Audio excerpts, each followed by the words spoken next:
for joining the call today.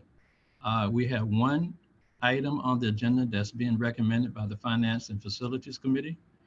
To start off, I would like to call on Secretary Prosper for the statement of compliance with Open Public Meetings Act. Okay. Thank you, Mr. Chair.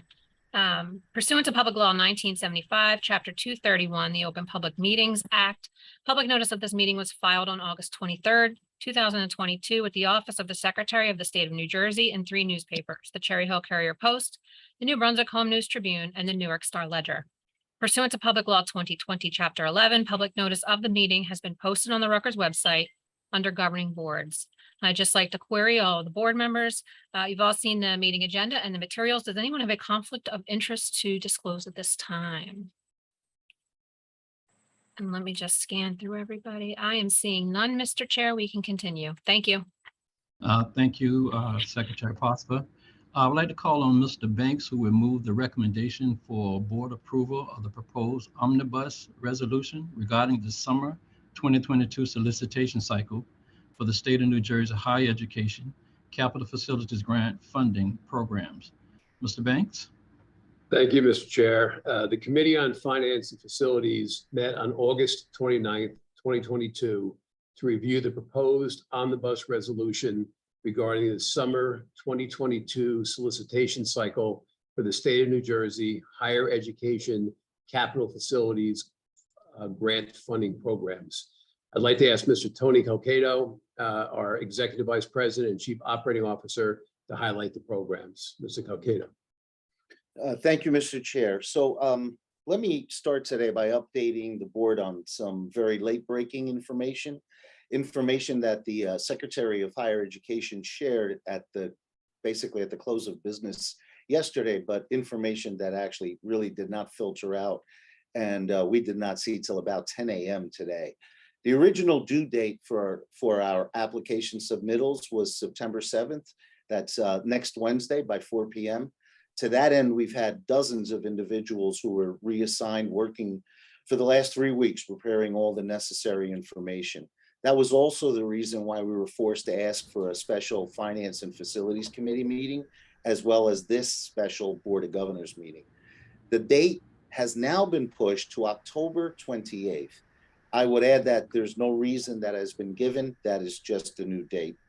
In consultation with President Holloway, we decided to move forward on our original schedule, avoiding any further disruption. And we intend to submit our applications on the 7th, as we had previously acknowledged. So in light of all that, I want to apologize for any inconvenience to the board. If we had known this information earlier, of course, we would not have had to ask for these special meetings. Having said that, I'll dive now into what it is that we are actually doing. So this past November saw the governor announce that the state would make available under the 4 existing higher education facilities programs, approximately $400 million in funding.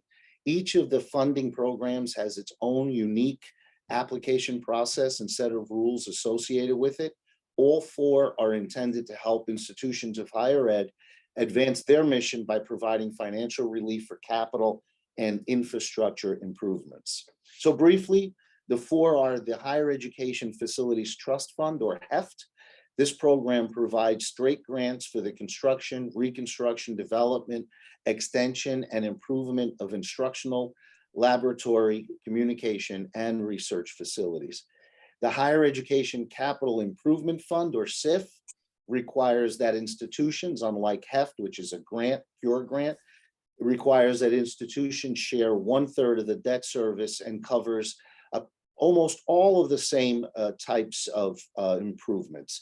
This one also, you could add in technology infrastructure. So those 2 are what we call bricks and sticks, real capital type improvement programs. The last 2 deal with technology infrastructure and equipment. The first of those is the Higher Education Technology Infrastructure Fund, or HETI. It's intended for acquisition and installation of tech infrastructure and is dollar for dollar matching grant. And lastly, the Higher Education Equipment Leasing Fund, or ELF. intended for the leasing and purchasing of equipment, and that requires 25% match for debt service.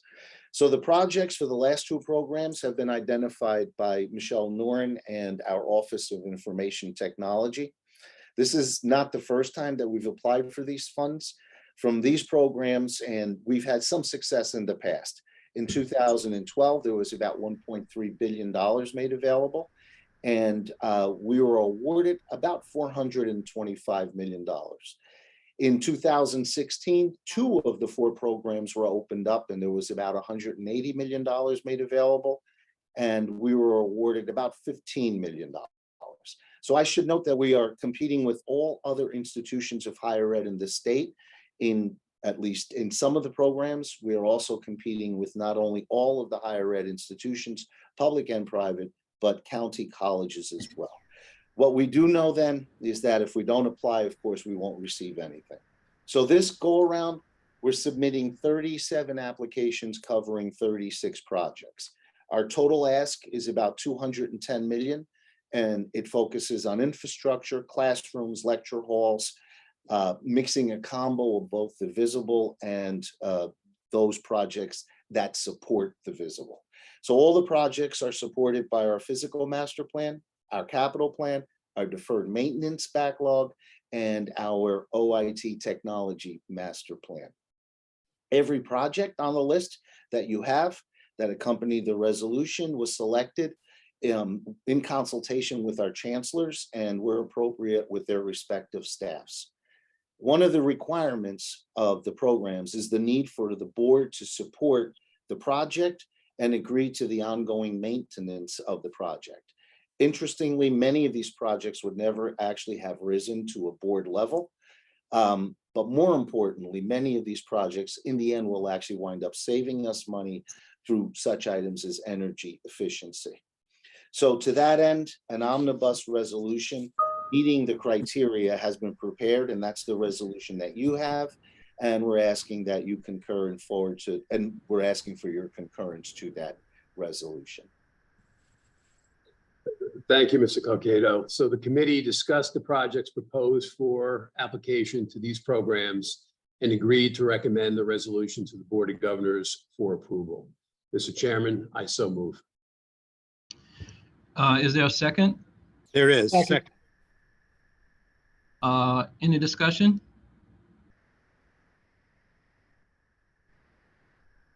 Hearing none, all in favor?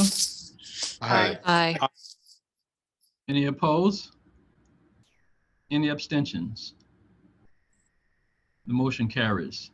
Mr. Calcado, I would like to commend you and all those who worked so diligently to move this application forward, despite the movement of the date. I think this one box that we have already checked.